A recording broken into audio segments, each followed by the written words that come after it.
Welcome to Sales Players, the #1 podcast for top players in B2B sales.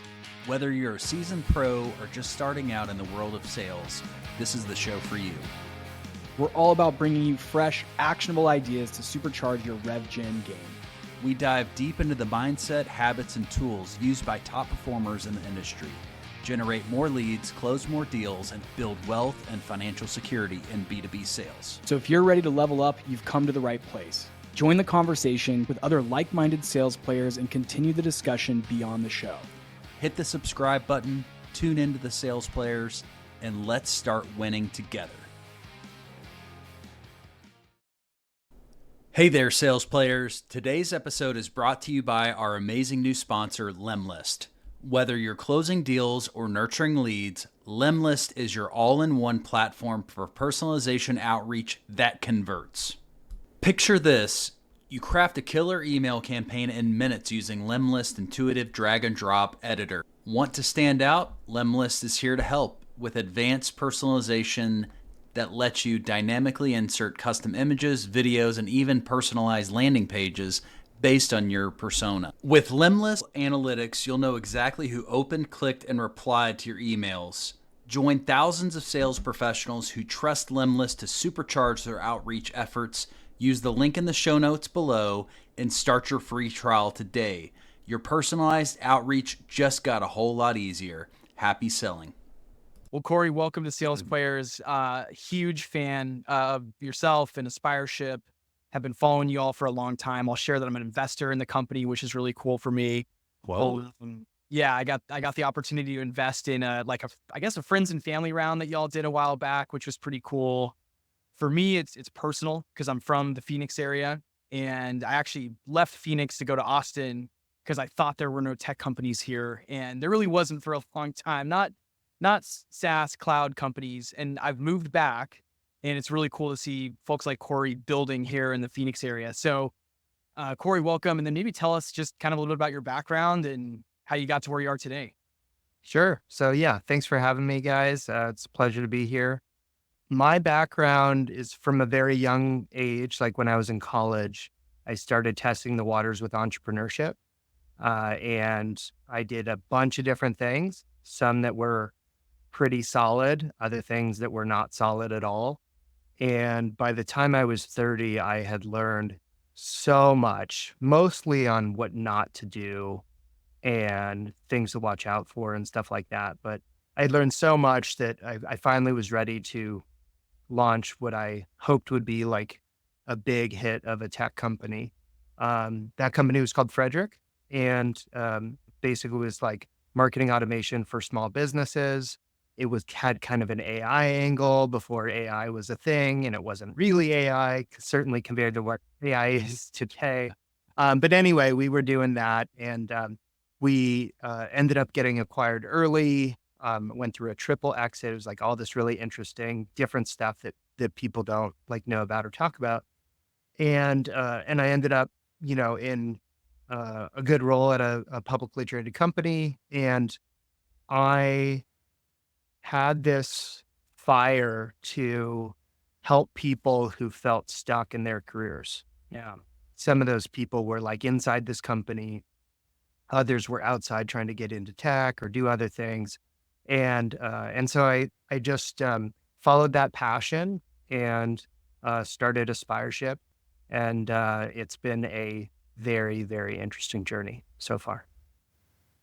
And Corey, even before that, so talk to us about like Aspireship at its core is a community and it's helping to level people up. How are you doing this as you were an entrepreneur? Like what were the communities that you were a part of that was helping you to level up to be able to sell to a, VC-backed company, publicly traded company? Frankly, I wasn't a part of any that I could think of. The closest thing was at the time I had, like Jesse had mentioned briefly, having left Phoenix. I was in Arizona for a long time, but I left to move to the Bay Area because I felt like, hey, I can't build a company here, yada, yada. This was like 2011. And so I moved to the Bay Area, and they had different like incubators and things like that. And so some of that was interesting and somewhat useful, but it was like really light touch. Most of it was just just going and doing it and Yeah. banging your head against the wall. I would say that like one of the most important things for me was when I did get an opportunity with somebody that could help me, being able to impress upon them that I was worth investing in, whether it was money or time or whatever. They're like, hey, like, I really like this guy. He's got a lot of drive. He wants to do good things and help people. Like, I'm going to give him the time of day and I'm going to, make intros for him and stuff like that. And that was something that, helped me a lot from like a community standpoint. But I never had like a big support system or big support network or communities or anything that I can think of that helped me back then. And just give me like the quick pitch of Aspireship, like in a few sentences. Yeah. So I would say that as a company, Aspireship is all about investing in human potential and helping people live fulfilling lives through their work and succeeding. Now, that's very general, right? And it's for a reason. And that's because we've had a very windy road with Aspireship, a lot of ups and downs, and the business has diversified like much more than people realize to this point and will continue to do so in a bunch of areas. Most people know Aspireship for our early days, which was we started in training people on SaaS sales and helping individuals who wanted to pivot into it and then connect them with employers that would hire through the platform. And we were making 90% of our money on that until mid 22 when inflation spiked and interest rates and all that stuff happened. And the market changed dramatically. And since then, we have done some new things. But I'll stop there because you asked me to give one or two sentences. And I already much more. And just to share, my wife's actually in your RevOps program, so I know it's expanded beyond just SaaS sales. I know there was an SDR program, an AE program, and then like RevOps, and I want to say like CS also is one of the tracks as well. Would you say that's still the core business, or? So yeah, so to simplify, there's a number of different programs. The main ones are SaaS sales, customer success, B2B marketing, which is in partnership with Refine Labs, which is awesome. And then the revenue operations one. Those are the main programs. The business of Aspireship has changed dramatically in that we no longer get paid by employers for hiring people out of the talent network. And instead, we're more of like an upskilling business. So we go to companies that want to invest in their people in terms of getting them more training or helping them transition to a new role, level up, all of that kind of stuff. And we actually secured a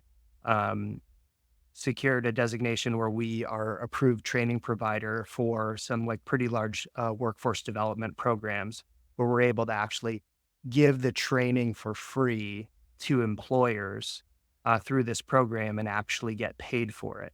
And so that has been the sort of like turnaround story for the business in the last 18 months, where we went from like pretty scary times to like really growing a lot and being sustainable and all of that stuff.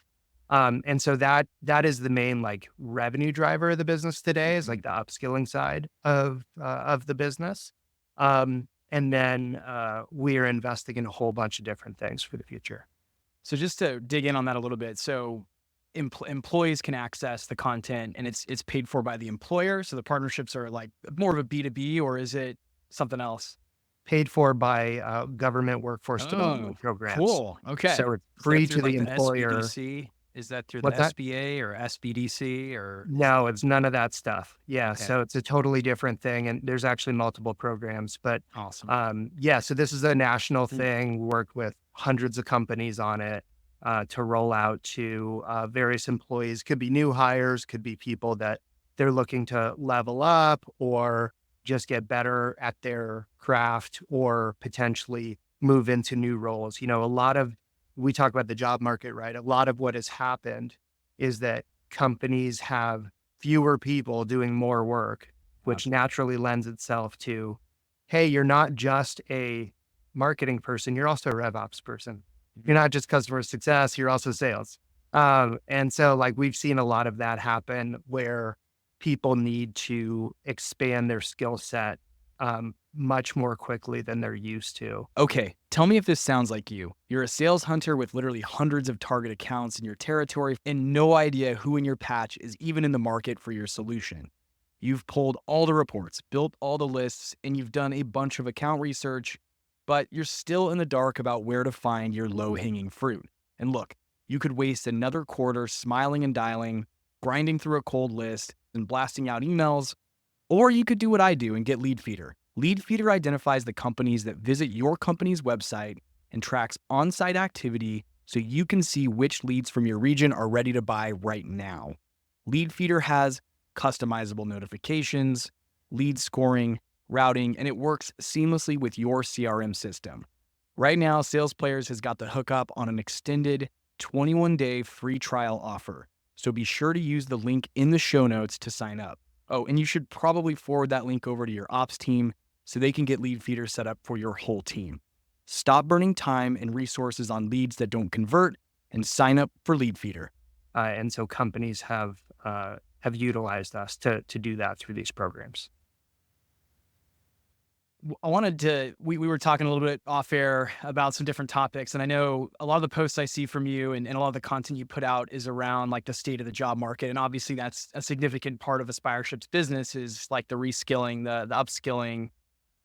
Talk to us about, I guess I'm not asking you to make like a Nostradamus prediction or anything like that, but I was sharing that I've had a lot of my personal network just reaching out over the last, just the last like 2 months. It's been insane. These are people that I've worked with for many years that are top performers, and they're either getting laid off or let go, or they're not hitting their targets, or they're considering switching careers because they're kind of banging their head against the wall. What are some insights you're seeing just in your business in terms of like the state of the hiring market? Yeah. So number one, it's complicated, but I will say that overall, and you've probably heard this before, but like it's a setup to this whole thing. So this actually fueled the business model shift for Aspireship away from hiring as a like revenue engine and something that we could pour everything into, which obviously I love that side of the business. I love helping individuals get jobs, and that still happens, organically anyway, but it's not the business we're in today. But basically, when interest rates changed dramatically as a response to inflation getting out of control in Q2 of 2022. That's when it started. Yeah. That set off warning shots in the tech community. And what I mean by warning shots, this happened before the pandemic, and I just totally ignored it because I was like, overconfident founder, like, oh, nothing that's happening in the world can touch me. And then you realize that like, actually you're very small. And like these things can kill you, as a business. And long story short, what happens is very influential investors who then influence other investors that control very large chunks of money, basically fire off warning shots saying, hey, there's this thing that's happening and it's going to affect everyone. So batten down the hatches, lay off people, shrink the teams, be prepared for a long winter, like that kind of talk. And so that happened again in Q2 of 2022. And then, of course, what followed was what everyone saw, not so much in the beginning because people don't see these like 1 or 2 companies are laying off, therefore it means something, or they're stopping hiring, it means something.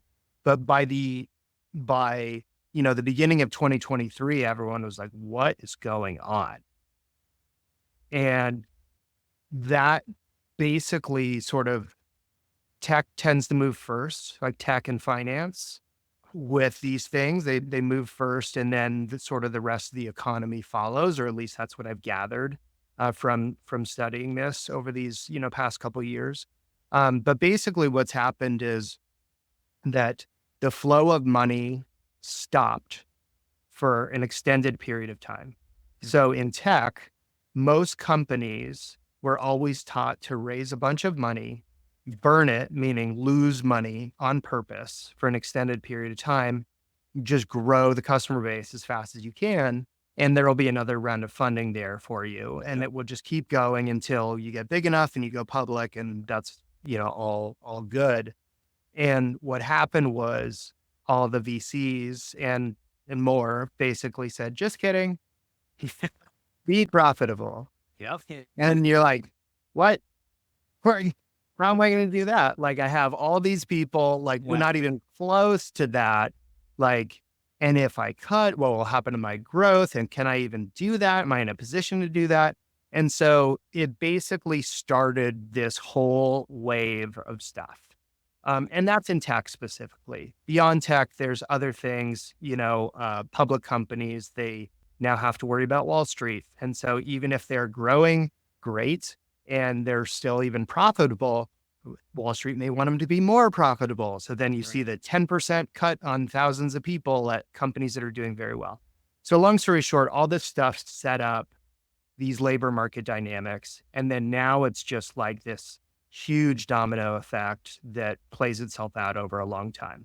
So I know that was a long intro, but getting to the point of basically things are a lot harder for people who are job seeking.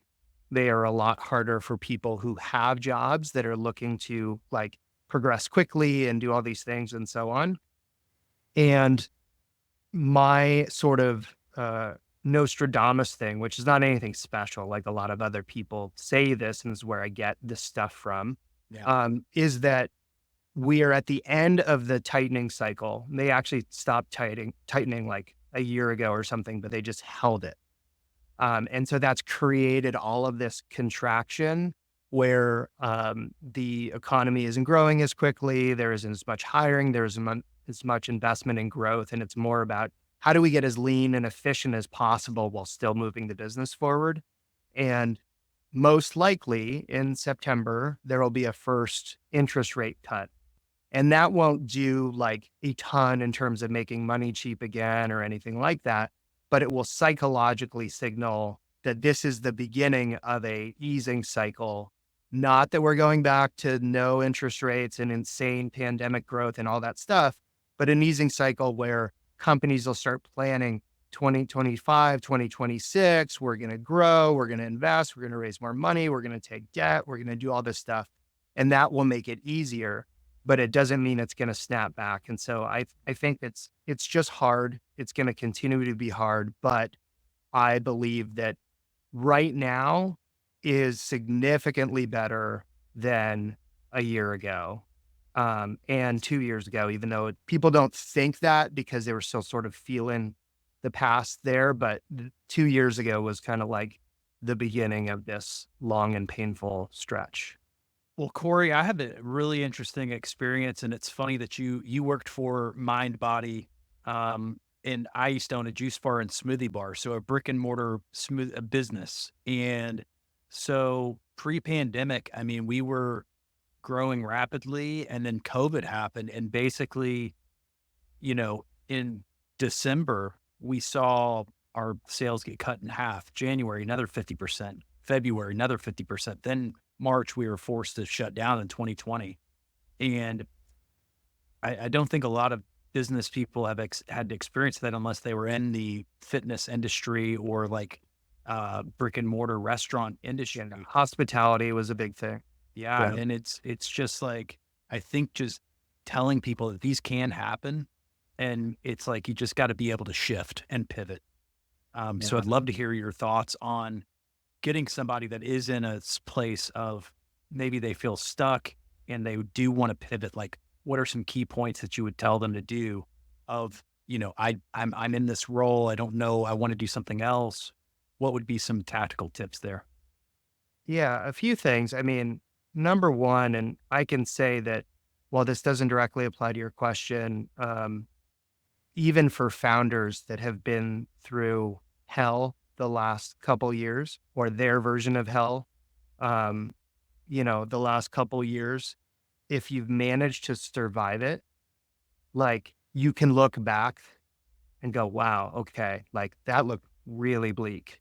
And yet I'm here and things are a lot better, and it's going to, could keep getting better. And it's the same thing for people that are displaced. And so I think this is a really big theme in terms of where I'm taking the company and where, you all were asking questions. And that is for people who are looking for transitions. I think there's going to be a massive amount of displacement. And that doesn't mean that like unemployment's going through the roof and whatever. Like, I have no idea what's going to happen with that. But there is going to be a lot of change, I believe, in the type of jobs people get and all of that stuff.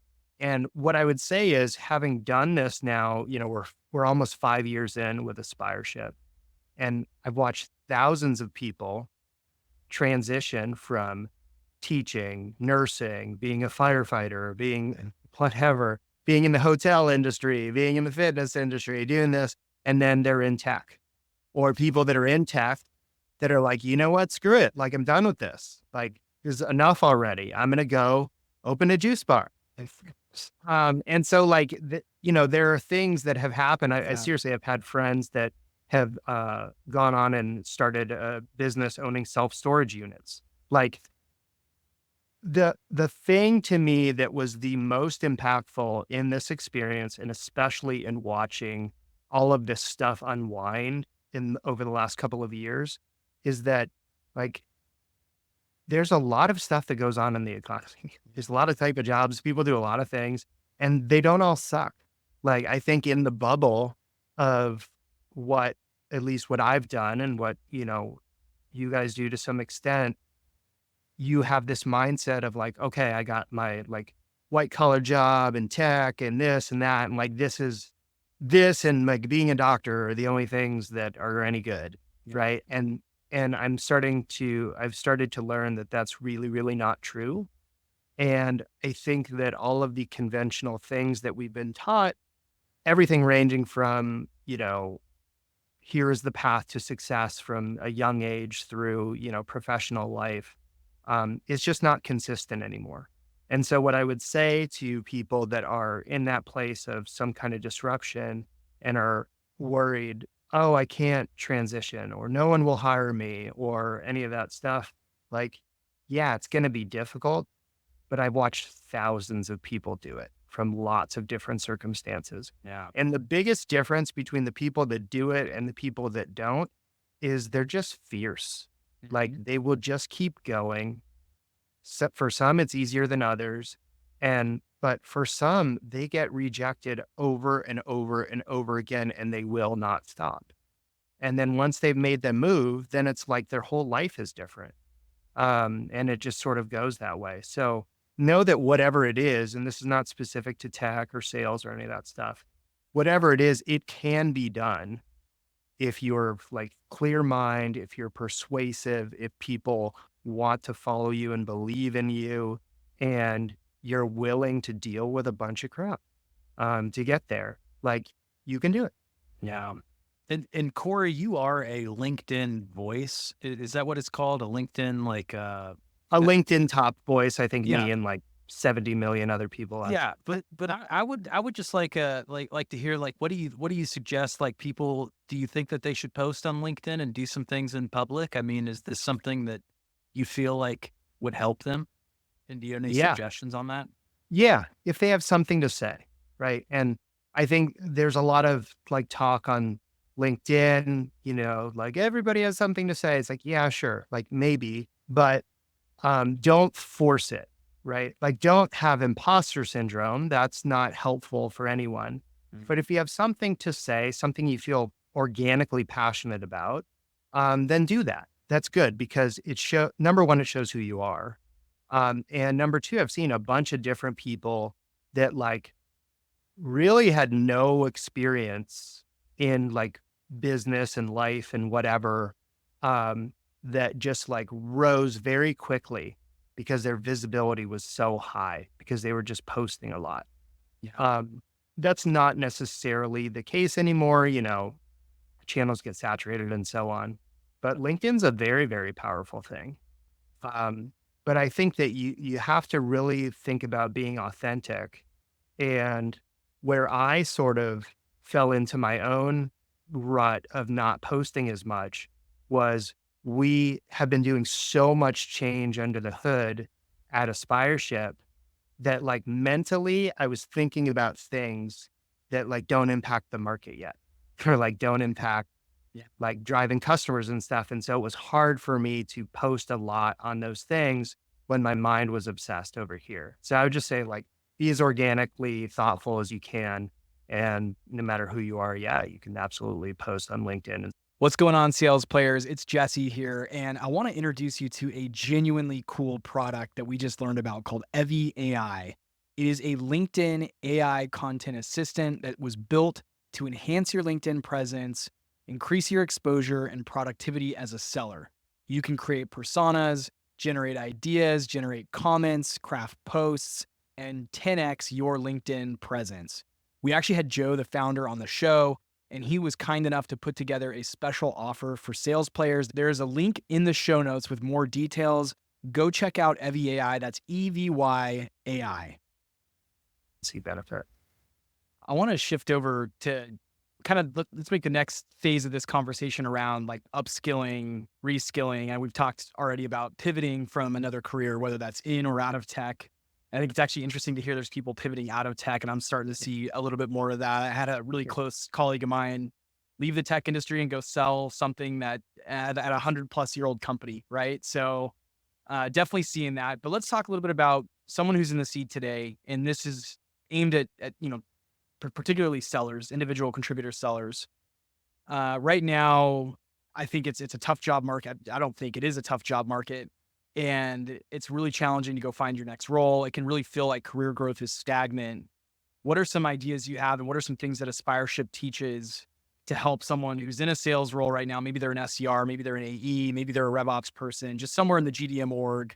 How can they start to, reskill, upskill, and start to think about doing more with less and still managing to advance the ball in their career, even in our current situation?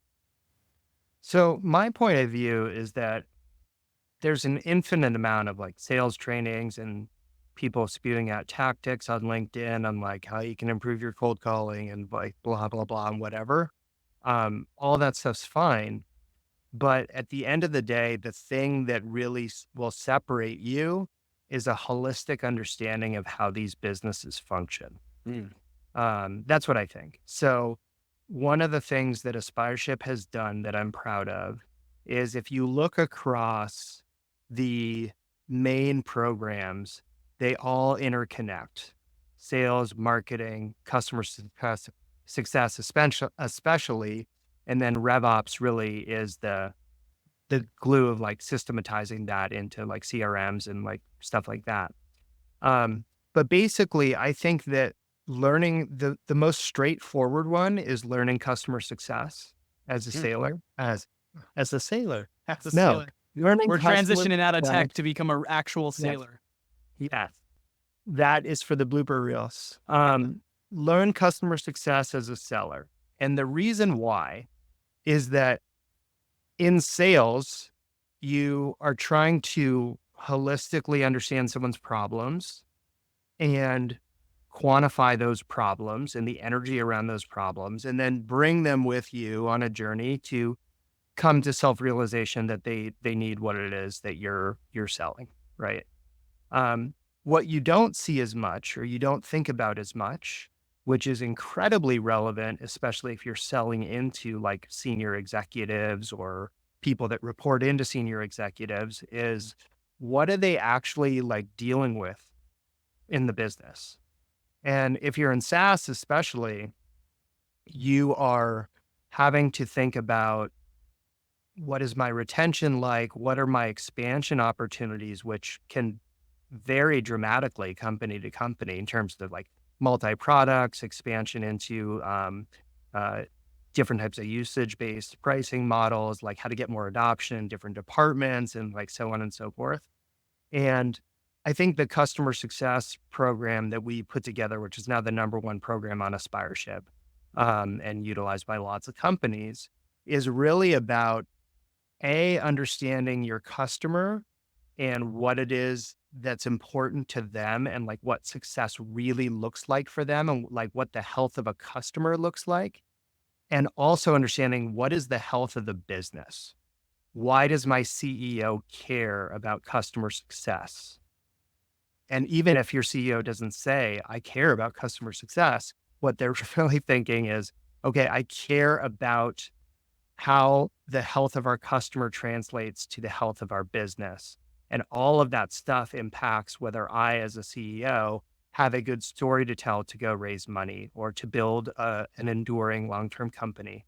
And I think learning customer success can really help you think like an executive and really understand the business on a much deeper level, which makes you a much more desirable person to have inside an organization.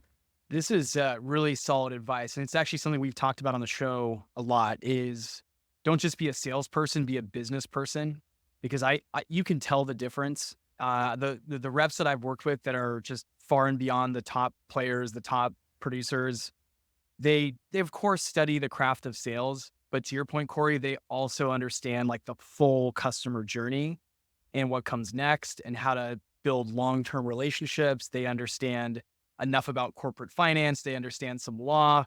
They understand everything that kind of creates like a holistic company, especially if you're someone out there who wants to sell to the enterprise, because you have to understand how a bunch of different orgs will work together to sign off on something.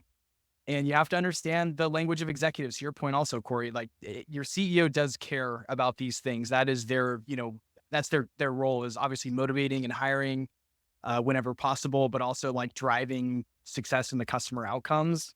And if you can understand that for your prospects and the companies that you're selling into, it's going to make a huge difference. And it's something I don't think gets talked about enough. I'm going to clip this soundbite, your soundbite, Corey, just because I think, again, a lot of sales training focuses on like the methodologies and the techniques and how to get somebody to sign something. But there's so much more to growing and scaling a business than just getting an order form signed, than just getting through like a pipeline steps process. There's a whole back end of that. And it's so much easier to sell to an existing customer and scale an existing customer than it is to go and knock on a brand new door and try to bring them on as a new one. So I love that. I think that's great advice. So pay attention to that one, to the listeners. That's a unique one that we haven't heard a lot about, but we have talked a lot about like the importance of being a business person, not just a salesperson. And one thing I would say is like go into the business. So with our juice bar and smoothie bar, we shifted from a brick and mortar business to a D2C Shopify store. So we really got into the e-commerce ecosystem and spending on ads. Well, guess what? That gave me a knowledge of media buying agencies.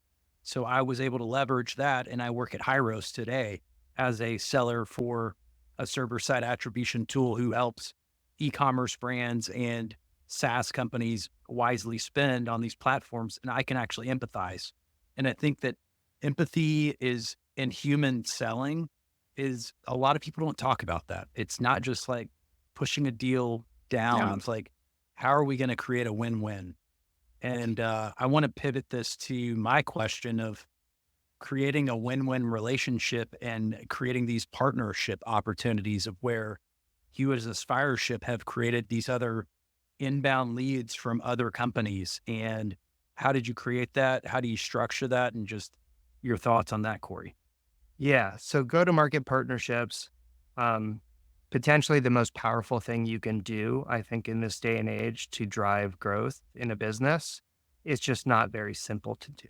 So there's some elements to this. Megan Bowen and I did a good session on it. And I think I'm going to do more, in this area. But basically, the number one mistake I see companies making in this area is they think to themselves, what's the least amount we can pay to get somebody to refer to us? Right. And so it's very like me centric, right? Like I want to keep as much as possible. And I have this brilliant plan. I'm just going to have like a gazillion people referring to me and they're going to get this little sliver and my economics are going to be perfect. And instead, what it ends up really being like is if you can sort of tip the scale to where it is very motivating and very attractive to the right person or the right company, that can make a huge difference.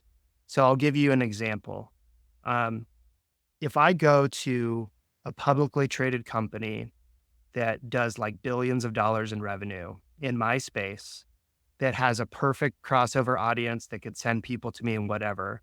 And I say, I'm going to go make you $1 million this year, referring people to me. It's going to be so easy. You hardly have to do anything. Fall on deaf ears. Why? Because $1 million means very little to a company of that size. Right. Right.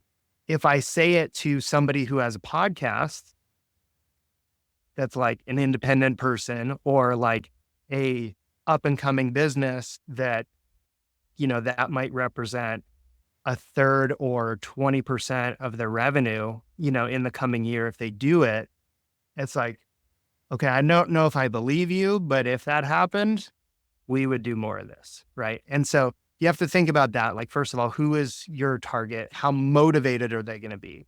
And I bring up the motivation piece because it's actually more important than most everything else, because partnerships are hard. They don't usually just organically take off. And so whoever you're partnering with, they have to come back to the table every month and go, all right, that didn't work as well as I wanted it to. What else can I do? Instead of, I got stuff to deal with, like, this is just not a thing. And so like, whatever, if somebody organically asks me, I'll toss them over. But like real partnerships, the incentive has to be rich enough that it really matters to them. The other thing is that it has to help bring up, not just from a revenue standpoint, but bring up their core business in some way, either through like brand recognition or something being associated with it, or that it enhances their product in some way. We all are going to, regardless of money, we're going to default back to the thing we're trying to do, which is build our thing.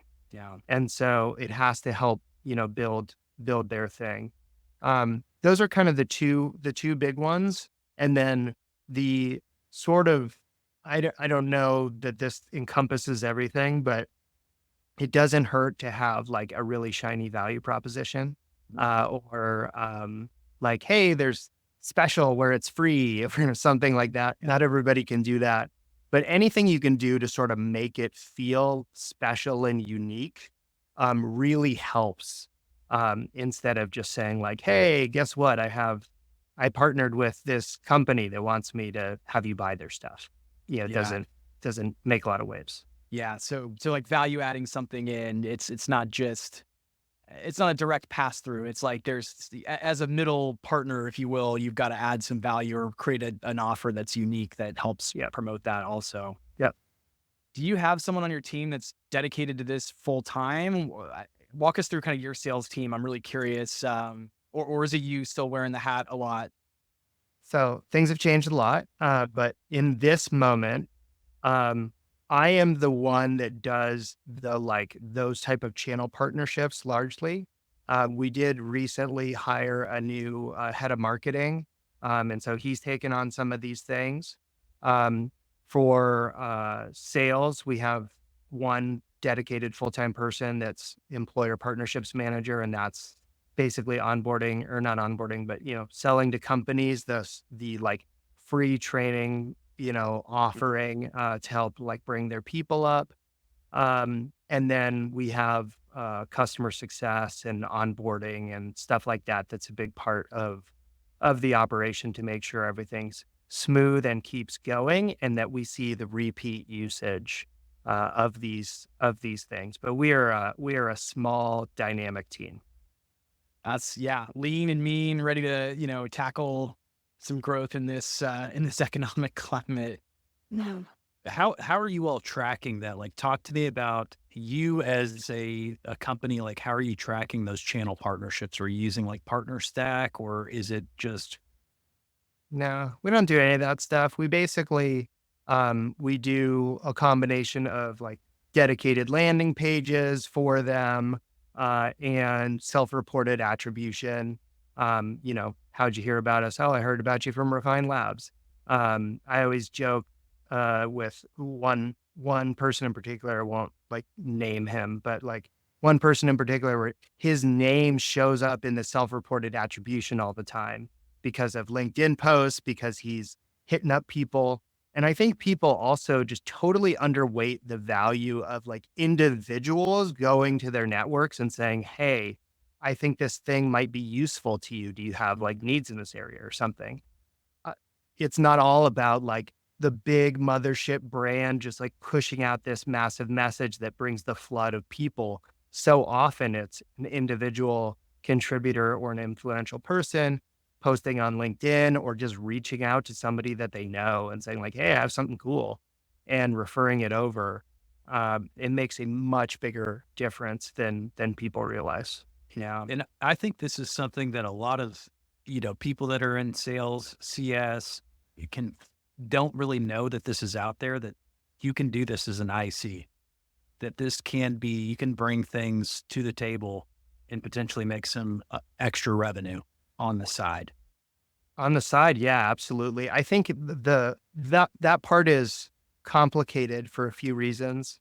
One being, if you work for a company and you've built your like Rolodex at that company and you're like constantly hitting up all their customers to like go buy something else, like you just have to like make sure that it's all like kosher or whatever, in your current situation.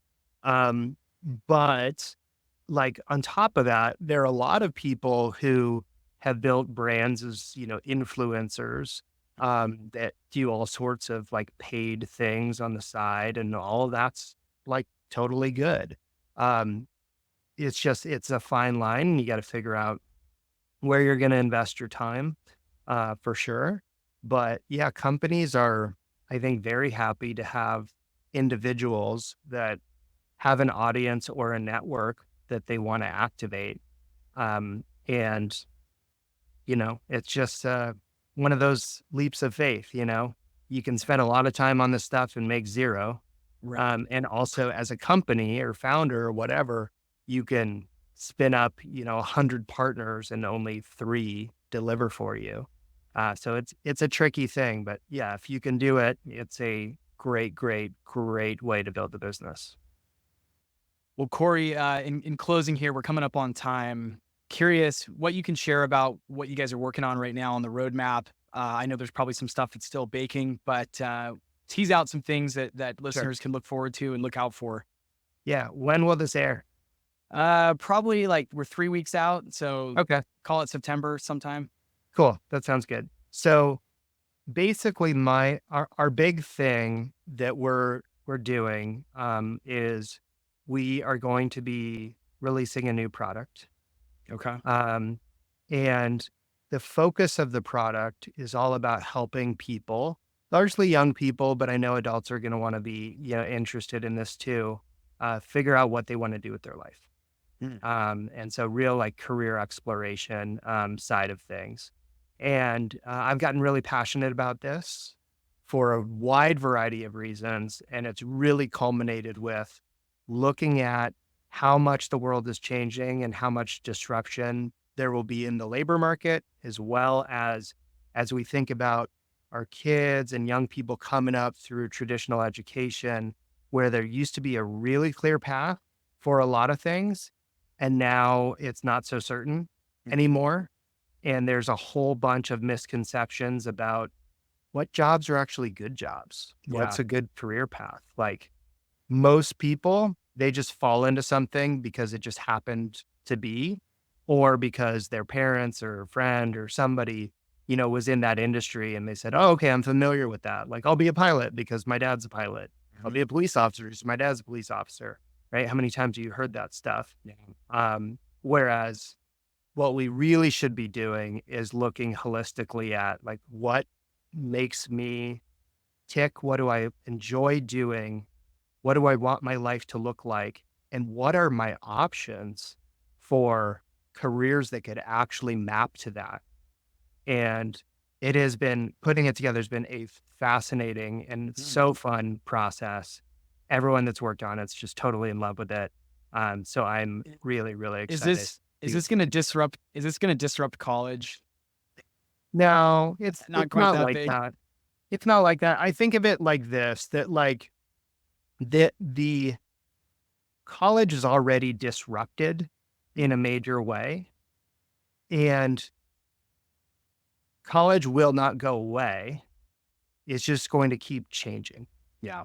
Right. And so my hope is that what we're doing here will have an impact in people choosing a different path if that's the right path for them instead of college.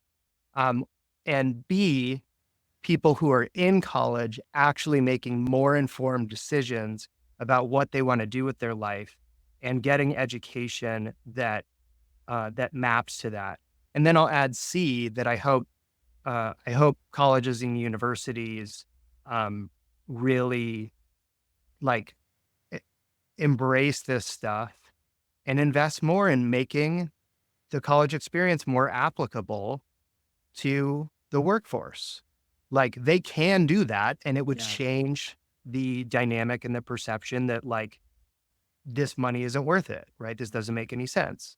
And then beyond all that, having done all the things I've done in the last 5 years and seeing all these people transition, the people that are coming out of teaching, or they're coming out of physical therapy, or they're coming out of whatever they're coming out of, being able to see, oh, I actually could do a lot of different things and I would make more money than I realized I would make. And that sounds really fun. And I could do this. Maybe I should actually do that. What a wonderful thing. Yeah. It's crazy. Like I'm in Kentucky and I'm in a little town called Baghdad, right outside of Lexington and Louisville. And they're just starting to get high-speed internet to people here in the state. And it's like, there are so many places around our country that people don't even know about this stuff. And it's going to start to be open to a lot more people that haven't ever been able to have these roles put in front of them. And I think this is really important. So it's amazing what you're doing, Corey. This is going to be really, I feel very optimistic about our future. I'm not a dystopian. I think that this is things are changing, and they're changing in a good way, Thank you. Well, I'm very excited. I have no idea when we're going to launch it. Could be soon, could be not soon. But it's something that I'm deeply in love with it. So, excited to share with everyone. Well, Corey, if someone out there listening wants to get in touch with you or your team, what's the best way to do that? Sure. So go to aspireship.com if you're interested in checking out some of the training and stuff we do, or as a company looking to provide that to your team. And then also you can find me on LinkedIn, Corey Kossack. Easy to get in touch. Excellent. Thanks for coming on, man. This was awesome. Always good to have a serial founder who understands sales, who understands customer success, who can kind of see where the puck's going. I think you can see where the puck's going. And great conversation. I think our listeners are going to love this one. My pleasure, guys. I had fun. Thanks, Corey. Thank you. Have a good one. You too.